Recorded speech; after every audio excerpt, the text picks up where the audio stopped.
E agora a gente pode falar sobre a concepção dos programas da TV, né? Para isso a gente chama para essa conversa Peterson e Marcos. Então, assim, eu queria primeiro parabenizar e saudar todos os meus amigos, meus amores da Rede Anísio, todos são amores, né? São amores de 13 anos. Meu filho nasceu na Rede Anísio Teixeira, né? Cauê hoje tem 13 anos, inclusive 13 anos da Rede Anísio Teixeira. Quando eu fui convocado para a TV, para o edital da TV, eu não fui, na verdade, quem me inscreveu foi minha coordenadora do Colégio Coreia Pacheco de Pernambués. Queria saudar todos os professores e a comunidade Coreia Pacheco lá de Pernambués. E eu digo, rapaz, eu não entendo nada de TV, eu sou fotógrafo, eu fotografo desde 1997, sou da época analógica, sou velho. E aí, passei do edital, fui para a TV.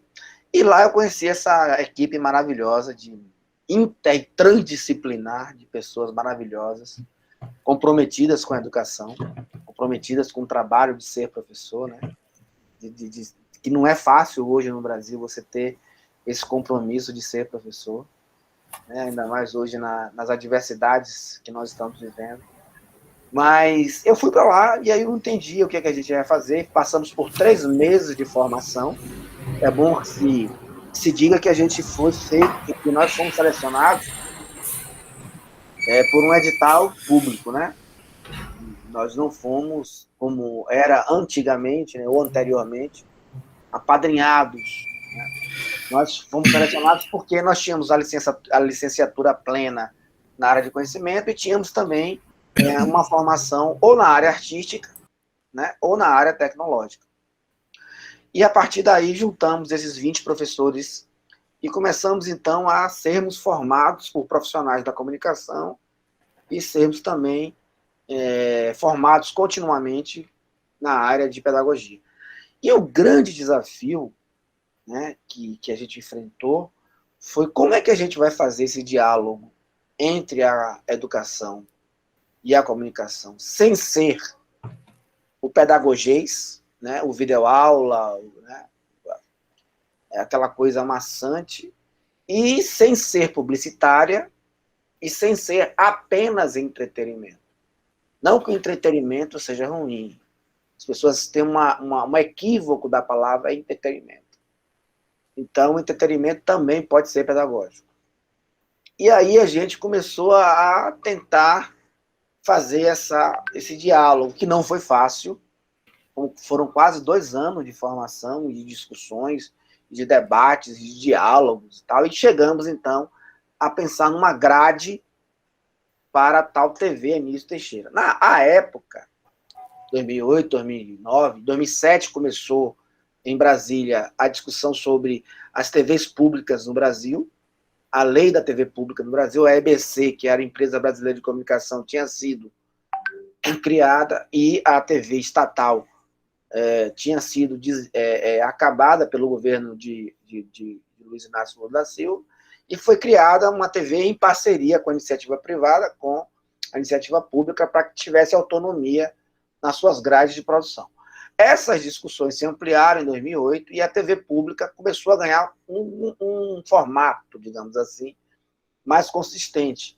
Aqui na Bahia, nós tínhamos a TV educativa, que seria desmembrada em 4 canais, e um desses canais, além das TVs universitárias, a UNEB, a UFES, a UFB, etc., teríamos a TV Anísio Teixeira. Então a gente passou a pensar a grade, de como seria essa grade de programas de TV educacionais. Foi um desafio terrível, né?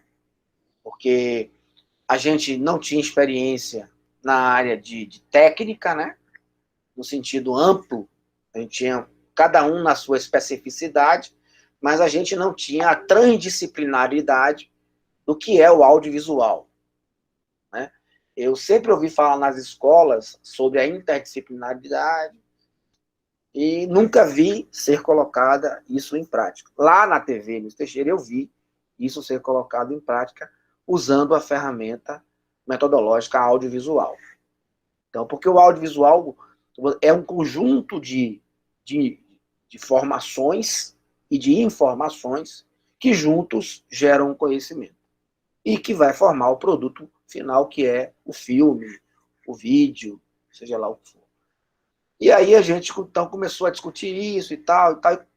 A princípio, foram contratar, foi aberto um edital para a contratação de produtoras, e essas produtoras chegaram para produzir o que nós escrevíamos, o que nós achávamos que era o roteiro. Aí o que Fátima falou era, na verdade, muito mais... A gente estava muito mais próximo do designer pedagógico do que um roteiro técnico cinematográfico ou de vídeo televisivo. E aí a gente começou a bater cabeça e tal, conversar em reuniões intermináveis. Os produtores das produtoras, os diretores de cena das produtoras, os cinematógrafos das produtoras não entendiam como é que vocês querem, é um videoaula, o que vocês querem é uma videoaula, é só abrir a câmera e vocês falam aí o conteúdo curricular. Não, o que a gente quer é um produto contextualizado, ou seja, com baianês, com a nossa linguagem, com a nossa territorialidade, que seja ético, que seja colaborativo, ou seja, professores e estudantes trabalhando juntos, que seja um produto que não ultrapasse o tempo de uma aula.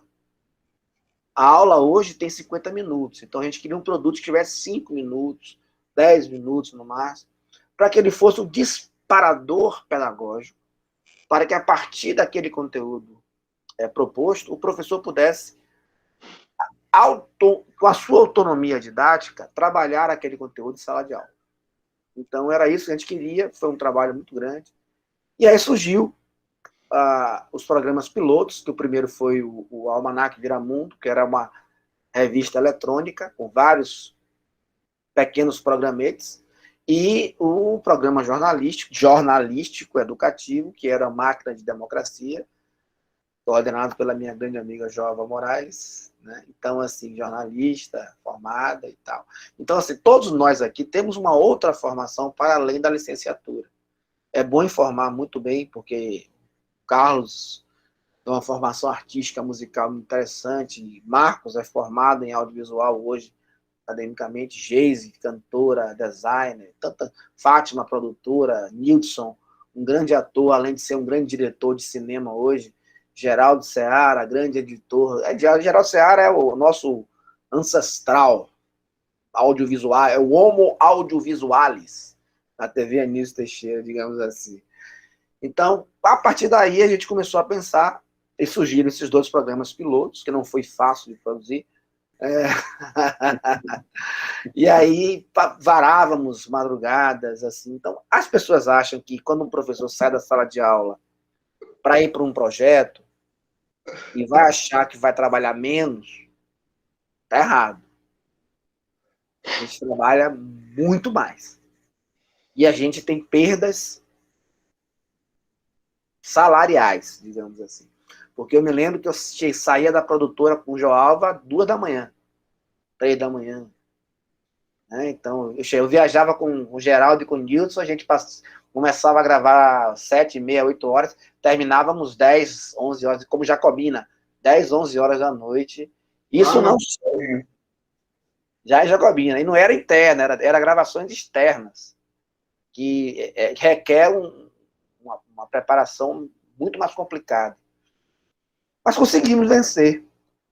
Hoje, completamos 13 anos disso, e a TV, que é o nosso bebê, que é o meu bebê, Cauê, hoje com 13 anos, virou um grande menino, adolescente, como a TV e como a Rede Anísio Teixeira. E hoje nós temos um grande adolescente, que é a Rede Anísio Teixeira, com rádio, TV, blog, impresso e tantos outros processos. Impressos, que eu digo, dissertações, teses e tantos outros processos. Então, assim, é uma alegria muito grande. Eu queria que todos que estivessem assistindo pudessem visitar a plataforma Anísio Teixeira, né? pat.educação.gov.br. É Pat, como é? ba.gov.br. E lá estarão todos, digamos assim, hoje é o nosso é o nosso repositório de todos os nossos objetos educacionais, seja eles áudio, vídeos, audiovisuais, cinema, filme, textos e tantos outros. E eu vou passar para Marcos vai ter uma fala hoje, agora, extremamente importante, que é a nossa contemporaneidade hoje na Rede Nilson Teixeira, que são os processos de formações. Né? Porque a gente, além de produzir, a gente produzia, a gente catalogava recursos educacionais e, por último, depois de todo esse processo formativo que nós passamos, desse embate, chegamos a um consenso metodológico científico, não é aleatório. Nós temos duas linhas científicas metodológicas que nós seguimos, que uma é a Arte e Educação de Ana May Barbosa e o Multiletramentos hoje da professora Roxane Roxo e da professora Santaella em alguns produtos. Então nós estamos alicerçados cientificamente, metodologicamente, por duas grandes teorias científicas da educação, hoje consolidadas na academia, que é a arte e a educação e o multiletramento. E aí eu passo a bola para meu grande amigo Marcos para completar a minha fala sobre a TV e também falar um pouco, Marcão, se você puder, do nosso processo de formação. Um grande abraço. Ok. Salve, galera. Queria aqui cumprimentar meus colegas, né, que estão aqui falando, né, sobre a nossa rede Anísio Teixeira. Também cumprimentar todos que estão assistindo, os colegas, né, que direta e indiretamente fazem parte da rede, porque a rede é uma produção feita pela rede, pela comunidade escolar, para a comunidade escolar. Isso é muito forte, né? Essa frase ela é muito forte para a gente, porque, primeiro, que ela é verdadeira, né? Nós, independente de pessoalidade, somos coletividade, somos professores. E a rede, desde o seu início, ela se potencializou nesse sentido, né? Então, eu, Marcos, estou aqui falando, Peterson falou, Geraldo, enfim, todos os outros que falaram aqui. Esqueçamos as pessoalidades e pensemos no coletivo. Somos professores concursados da Rede Pública Estadual de Ensino, que atenderam a um edital interno da própria secretaria para ingressar, né, nesse projeto que começou, nesse programa, né, melhor dizendo, que começou em 2008, e hoje estamos completando 13 anos, né, de muita luta por uma educação democrática, pública, de qualidade. Então, foi um processo seletivo muito difícil, né? Foram algumas semanas, né? Se eu não me engano, foram entre 300, 400 professores que se inscreveram para ficarem 20, né? Professores de diversas áreas do conhecimento. Então, assim, havia no próprio edital uma exigência de que fôssemos professores efetivos da rede e de áreas do conhecimento distintas, desculpem, porque o programa necessita dessa diversidade no que diz respeito a essas áreas. Mas, assim, eu não vou falar, né, do processo seletivo da TV, tem aqui ainda, né, a parte de concepção, acompanhamento, e Peterson botou aqui na minha conta também a questão da formação. Então, vamos lá, vou tentar ser breve, né, nessa fala, mas eu trouxe essa questão da seleção, porque quando a gente fala em concepção dos programas, né, da TV, o acompanhamento e, posteriormente, as formações, está tudo muito imbricado, né, com a nossa importância enquanto professor nesse programa, né? Então, assim, não são pessoas que são apenas especialistas em audiovisual, em jornalismo, em rádio, são professores, né? E, assim, é bom citar que uma das coisas que mais a gente pôde perceber durante o processo seletivo que chamou a atenção era justamente as nossas práticas em sala de aula, que eram práticas, vamos dizer assim, não vou falar diferenciadas, mas práticas amplas, né, que buscavam estabelecer diálogos entre os conteúdos curriculares que a gente trabalhava com as novas tecnologias, né, as tecnologias digitais, enfim. E hoje estamos aqui. Em relação à concepção dos programas, Peterson estava aí falando, né, das reuniões intermináveis, e de fato eram assim. E a referência para todos os programas, se eu não estiver enganado, nós temos hoje, em termos de 26 conteúdos audiovisuais produzidos, pensados e produzidos por nós na TV, fora os conteúdos de rádio, né, de blog e outras mídias que a gente também desenvolveu. Mas, em relação à TV especificamente, tudo que nós pensamos e produzimos tem como referência a escola. Então, assim, se você pensar no programa Cotidiano, que é a nossa novelinha, né, que aí trabalha de uma lógica interdisciplinar, multidisciplinar, os conteúdos, a gente traz isso das nossas referências e de diálogos também com os nossos colegas da sala de aula da escola, efetivamente.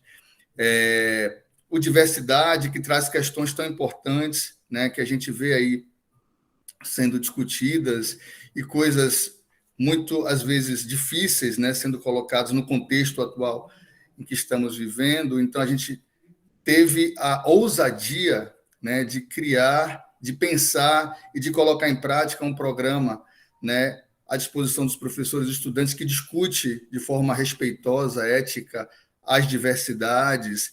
Enfim, eu poderia falar de vários, né, dos programas todos aqui, mas o tempo não vai dar conta. Então, assim, a gente discutia, definia, refazia as ideias até chegar numa proposta em que, consensualmente, a equipe, esses 20 professores, realmente concordassem e dissessem: pronto, agora a gente vai partir para o que FAO acabou de explicar aí, né, sobre o desenho pedagógico. A gente vai agora alinhar pedagogicamente essa nossa proposta, e assim fazíamos. Feito isso, na maioria das vezes, propunhamos até, escrevíamos argumentos que iam para as produtoras, né, licitadas produzirem. Então, o processo de concepção possibilitou muito isso, né? O pensamento heterogêneo, o pensamento coletivo e, sobretudo, o pensamento colaborativo, certo? A ideia ninguém é melhor do que ninguém, ninguém sabe mais do que ninguém, mas, assim, a gente tem um objetivo em comum, que é um conteúdo que vai ajudar os nossos estudantes, os nossos professores nas escolas. Então, a gente tem que realmente discutir a exaustão para chegar num conteúdo, num produto, né, entre aspas, bem feito, bem acabado. Então, eu acho que, em relação à concepção, é mais ou menos isso. Em relação ao acompanhamento, né, o nosso trabalho começa em pensar esses conteúdos, e depois a gente vai acompanhar essas produtoras inicialmente, né, na realização, né, na roteirização, desculpem, e depois nos processos de realização audiovisual e finalização. E a gente ia mesmo a campo, né, acompanhar as gravações, viajávamos muitas vezes acompanhando, e aí muita gente pode se perguntar: poxa, mas a ideia está pronta, será que uma produtora não tem competência para realizar um conteúdo? Competência tem, mas estamos falando de um conteúdo educacional. E um conteúdo educacional que não é duro, né?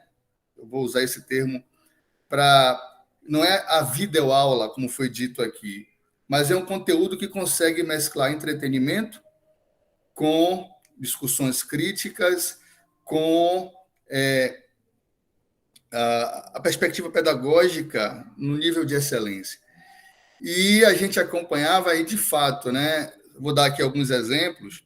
Um deles, nós fomos gravar um quadro, Histórias da Bahia, em Lençóis, se eu não estou enganado, acho que foi isso, Histórias da Bahia.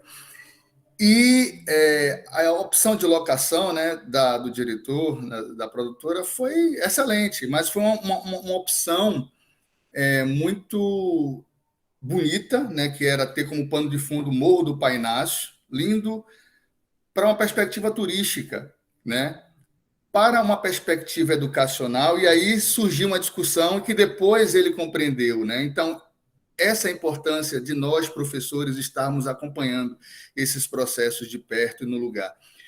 Nós, se eu estiver enganado, me lembrem, Peterson, que conhece bem Lençóis, enfim. O lugar que a gente gravou... Não era uma concepção geográfica, era uma concepção turística. Exato. E aí nós discutimos e o diretor, assim, muito sensível, ele fez assim, tudo bem, eu vou te explicar por que eu escolhi como pano de fundo o Morro do Painácio. Ele explicou tecnicamente, explicou esteticamente, de fato, né, ele tinha razão.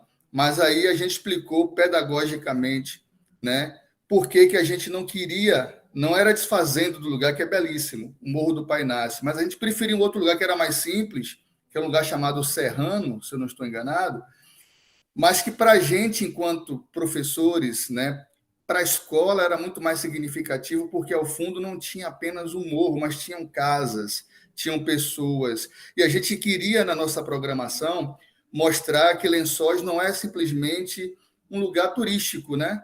Um lugar belo, mas tem pessoas que vivem ali, que têm suas particularidades, que têm também suas dificuldades. Então, assim, quando a gente pensa audiovisual, numa perspectiva educacional, sobretudo, a gente tem que considerar essas questões. E aí, quando a gente falou isso para ele, ele compreendeu e disse, vocês têm razão, então vamos fazer lá, e lá eu vou fazer o melhor que eu puder. Então, assim, e posteriormente esse diretor acabou sendo nosso coordenador, né? Ele vai ter o prazer nós vamos ter o prazer de ouvi-lo aqui. Então, aprendeu, não foi, Marcão? Ele aprendeu, não foi? Aprendeu. Porque não era uma aula de geologia, era uma aula de histórias da Bahia. Exato, exatamente. Falando Marcos, me perdoe interromper Pode você falar, rapidinho, Nilson. só para corroborar a sua fala. A importância do acompanhamento do professor nesses momentos é que, às vezes, existem conceitos equivocados, né? Eu lembro que na primeira leva da TV Anísio Teixeira houve um programa que se falava de capoeira e de break. Então, o professor talvez não tenha compreendido corretamente esses dois conceitos, ele colocou como uma coisa só, única. E aí, como é que você leva essa cena para a sala de aula? Como é que vai discutir? Um professor dizendo que o break vem da capoeira. Isso era uma coisa equivocada. Então, se tivesse o professor ali naquele momento, com certeza corrigiria, mas não dava mais tempo de voltar atrás para fazer tudo de novo. Então, o que é que houve? Teve que editar, cortar, né, coisas que eram importantes. Exato. Então, assim, o nosso olhar ele era extremamente necessário. Além disso, né, que eu acabei de falar que o Nilson colocou também, vou dar só mais 2 exemplos e vou caminhar, viu, Geraldo, para o meu término aqui, senão eu vou passar a noite inteira falando.